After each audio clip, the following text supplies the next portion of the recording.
नमस्कार दोस्तों, और बहुत बहुत स्वागत है एक बार फिर से आपका ब्रिलियंट एकेडमी में। दोस्तों, आज का टॉपिक हम जो पढ़ने वाले हैं वह है मध्य प्रदेश की जलवायु एवं ऋतुएं। तो बात करता हूँ जलवायु की कि आखिर जलवायु क्या होती है।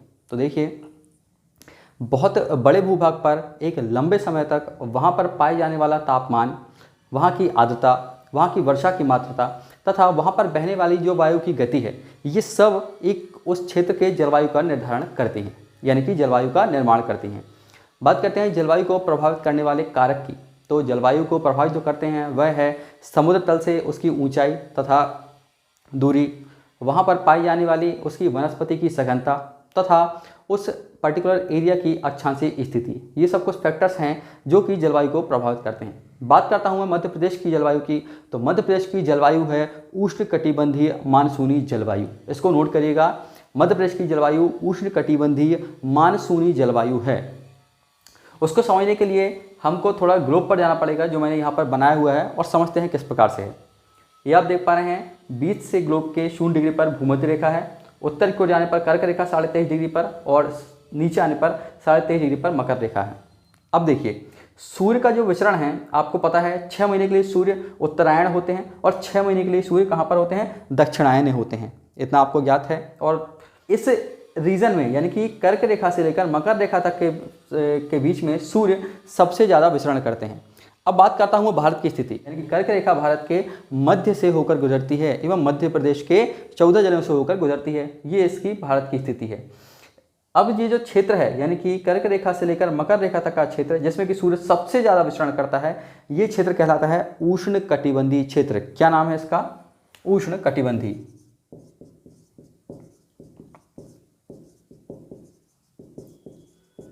उष्णकटिबंधीय क्षेत्र कहलाता है ये, तथा भारत भी इसी उष्णकटिबंधीय क्षेत्र में ही आता है, और इसी वजह से भारत की जलवायु को उष्णकटिबंधीय मानसूनी जलवायु कहा जाता है। मानसूनी इसलिए कहते हैं क्योंकि हर मानसून भारत में होता है, चाहे वो शीत ऋतु हो, चाहे वो वसंत हो, चाहे वो ग्रीष्म ऋतु हो, चाहे वर्षा हो, हर ऋतु मिलती है। इसलिए इसकी जलवायु को क्या कहा जाता है? उष्णकटिबंधीय मानसूनी जलवायु। आगे मध्य प्रदेश की जलवायु को 4 भागों में बांटा गया है। वह 4 भाग कौन कौन से हैं? उत्तर का मैदान, विंध्याचल पर्वतीय क्षेत्र, नर्मदा घाटी तथा मालवा का पठार। थोड़ा सा मैप में देख पाएंगे आप। तो पहला है उत्तर का मैदान। उत्तर के मैदान की मैं बात करूँ तो ये पूरा क्षेत्र आप देख पा रहे हैं जो उत्तर का है, ये पूरा एरिया लगभग। इस उत्तर के मैदान में आप देख पाएंगे तो यहाँ पर मैंने पठार में पढ़ाया था, मध्य भारत का पठार, बुंदेलखंड का पठार, रीवा पन्ना का पठार, ये सभी उत्तर के मैदान को पूर्ण करते हैं। दूसरा मैंने क्या पढ़ा आपने? विंध्याचल पर्वत क्षेत्र, यानी कि नर्मदा नदी अगर यहाँ से बह रही है तो विंध्याचल पर्वत नर्मदा नदी के समांतर होता है, तो ऊपर की ओर, उत्तर दिशा की ओर विंध्याचल पर्वत, यानी कि यहाँ से अनूपपुर से चालू कर आप जाएंगे तो राजस्थान तक आपको विंध्याचल पर्वत मिलेगा। उसी के बाद आता है एक मालवा का पठार, ये आपको दिख रहा है पश्चिम में है, और चौथा है आपका नर्मदा घाटी क्षेत्र जो कि नर्मदा नदी वाला क्षेत्र है। तो ये चारों क्षेत्र हैं। अब पढ़ते हैं इनमें जलवायु किस प्रकार की पाई जाती है। तो पहला है उत्तर के मैदान में, यानी कि ये वाला इलाका उत्तर के मैदान में, तो ग्रीष्म में अधिक गर्मी व शीत में अधिक ठंडी, यानी कि ग्रीष्म ऋतु में इस एरिया में बहुत अधिक गर्मी पड़ती है तथा ठंडी के मौसम में बहुत ही अधिक ठंडी पड़ती है। कोहरा, पाला, ये सब स्थितियाँ यहाँ पर पैदा हो जाती हैं। अगर मैं जिलों की बात करूँ तो यहाँ पर आपके मुरैना, भिंड, ग्वालियर, दतिया, शिवपुरी और अशोकनगर, गुना वगैरह, ये सारे एरिया, यहाँ पर आप जाएंगे तो टीकमगढ़, सतना, पन्ना, छतरपुर, ये सारे एरिया आपका उत्तर के मैदान में आता है। और ऐसा होता क्यों है? समुद्र से दूरी के कारण, समुद्र से क्योंकि बहुत दूरी पर स्थित है, इसी वजह से यहाँ पर ऐसी स्थिति उत्पन्न होती है। सेकंड चलेंगे हम विंध्याचल पर्वत की ओर। तो ग्रीष्म ऋतु में साधारण गर्मी पड़ती है तथा शीत में साधारण ठंडी, यानी कि ना बहुत ज़्यादा गर्मी ना बहुत ज़्यादा ठंडी होती है। साधारण गर्मी होती है ग्रीष्म ऋतु के समय और साधारण ही ठंडी पड़ती है। कौन से क्षेत्र में? विंध्याचल पर्वत का क्षेत्र, ये जो पर्वतीय क्षेत्र पूरा लगा हुआ है नर्मदा नदी के समांतर, इस वाले क्षेत्र की बात हो रही है। तीसरा चलते हैं हम नर्मदा घाटी की ओर। नर्मदा घाटी ये जो है, इसमें ग्रीष्म ऋतु में अधिक गर्मी व शीत ऋतु में साधारण ठंडी पड़ती है। तो होता क्या है, जब गर्मी के मौसम होता है तो यहाँ पर बहुत अधिक गर्मी पड़ने लगती है। नर्मदा पट्टी वाला जो क्षेत्र है, नर्मदा नदी के किनारे वाले क्षेत्र की बात कर रहा हूँ, तथा जब ठंडी आती है तो यहाँ पर साधारण ठंड पड़ती है। ठीक है, यहाँ पर आप देख पाएंगे अनूपपुर से लेकर आप चले जाइए यहाँ गुजरात वाले एरिया तक, यानी कि अलीराजपुर वाले एरिया तक आप चले जाएंगे। यहाँ पे आपका खंडवा, खरगोन है, जबलपुर है, ये कुछ एरिया हैं यहाँ पर इस प्रकार की जलवायु पाई जाती है। चौथा चलेंगे हम मालवा के पठार की ओर। अच्छा, एक बात और नोट करेंगे कि ये जो नर्मदा घाटी का क्षेत्र है ये ऐसा क्यों होता है, क्योंकि कर्क रेखा के समांतर है, कर्क रेखा इसके बिल्कुल पैरेलल में चलती है, इसलिए यहाँ पर इस प्रकार का प्रभाव देखने मिलता है। चौथा है हमारा मालवा का पठार। मालवा का पठार में क्या होता है, सबसे अच्छी जलवायु का जो क्षेत्र माना जाता है वह भारत में वह मालवा के पठार का ही क्षेत्र है। ये इसको नोट करिएगा, सबसे अच्छा जो जलवायु का क्षेत्र है मालवा का पठार का क्षेत्र। क्यों? क्योंकि यहाँ पर समशीतोष्ण जलवायु है, ना बहुत अधिक गर्मी होती है ना बहुत अधिक ठंडी पड़ती है, बिल्कुल मॉडरेट टेम्परेचर रहता है, एक समान टेम्परेचर। मध्य प्रदेश की जलवायु के बाद अब हम बात करेंगे मध्य प्रदेश की ऋतुओं के विषय में। तो मध्य प्रदेश में मुख्य रूप से 3 ऋतुएं पाई जाती हैं, वह हैं ग्रीष्म ऋतु जिसका अन्य नाम है युनाला, दूसरी है वर्षा ऋतु जिसका अन्य नाम है चौमासा, तीसरी है शीत ऋतु जिसका कि अन्य नाम है सियाला।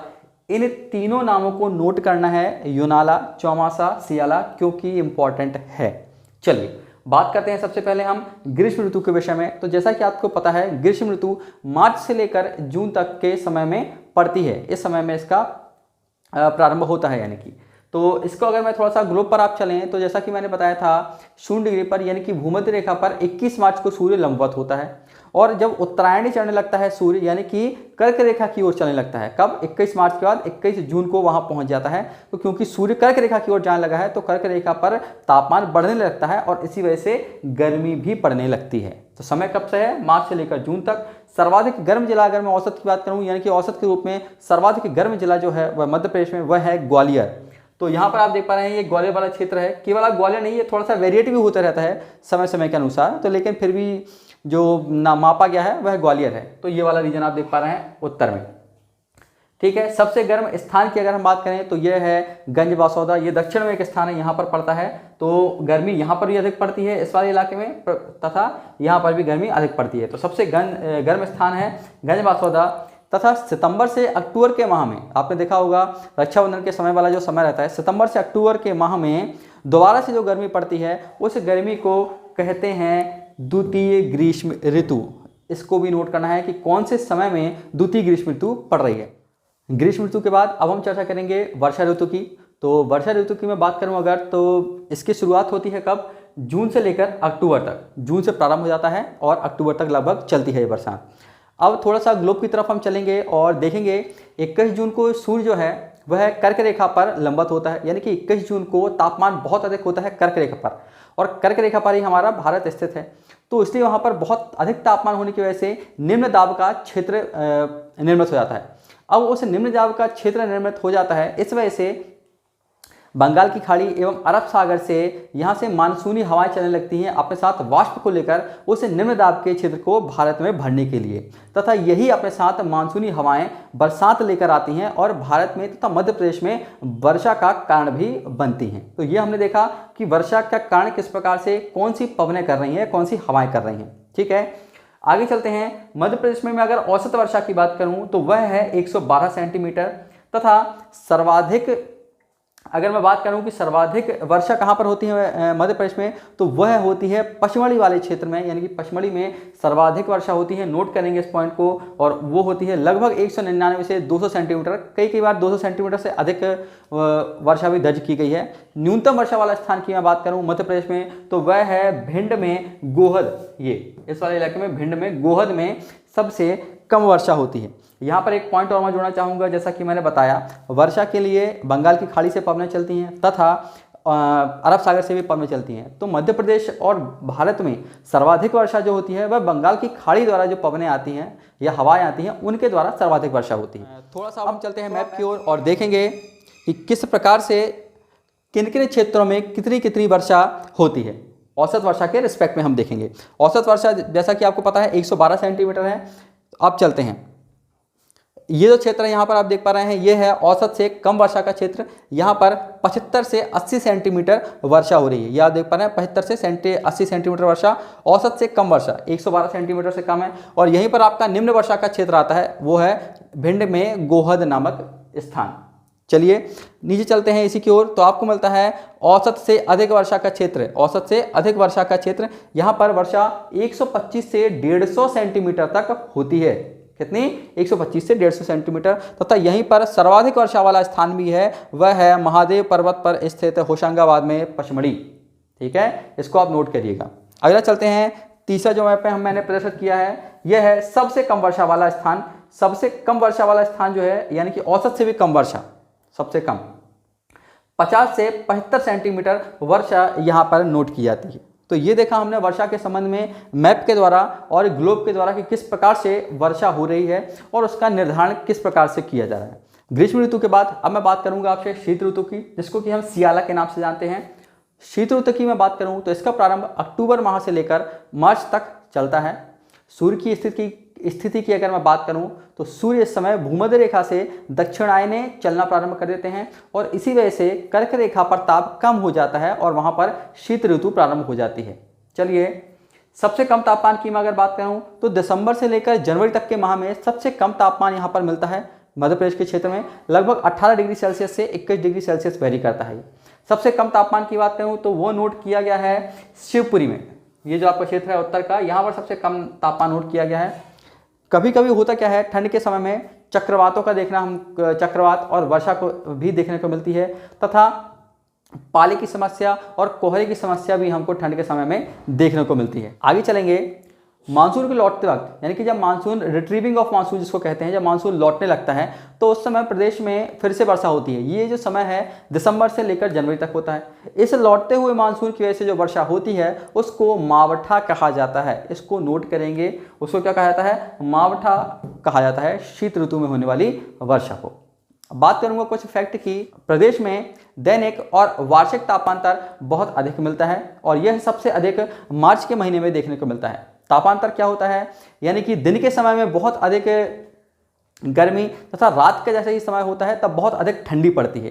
तब इन दोनों के टेम्परेचर में से टेम्परेचर डिफरेंस निकाला जाता है, एक वैल्यू आती है, उसको ही तापांतर बोला जाता है। तो यह सबसे अधिक मार्च के महीने में देखने को मिलता है। आगे, मौसम ऋतु वेधशाला जो मौसम से संबंधित आंकड़े एकत्रित करती है वह इंदौर में स्थित है। कहाँ पर, इंदौर में। इसको नोट करिएगा, इंपॉर्टेंट प्रश्न है। मौसम ऋतु वेधशाला इंदौर में स्थित है तथा भारतीय मौसम विभाग का एक कार्यालय इंदौर में स्थित है तथा उसी का एक उपकेंद्र भोपाल में स्थित है। कंफ्यूज नहीं होना है, उपकेंद्र भोपाल में है तथा मुख्यालय जो है मौसम विभाग का वह इंदौर में स्थित है तथा ऋतु मौसम वेधशाला भी जो है वह भी इंदौर में ही स्थित है। तो दोस्तों, आज के लेक्चर को यहीं पर विराम देते हैं। आई होप आपको समझ में आया होगा जलवायु और मौसम का आज का टॉपिक। मिलते हैं आपसे एक नई क्लास में एक नए टॉपिक के साथ। तब तक के लिए गुड बाय।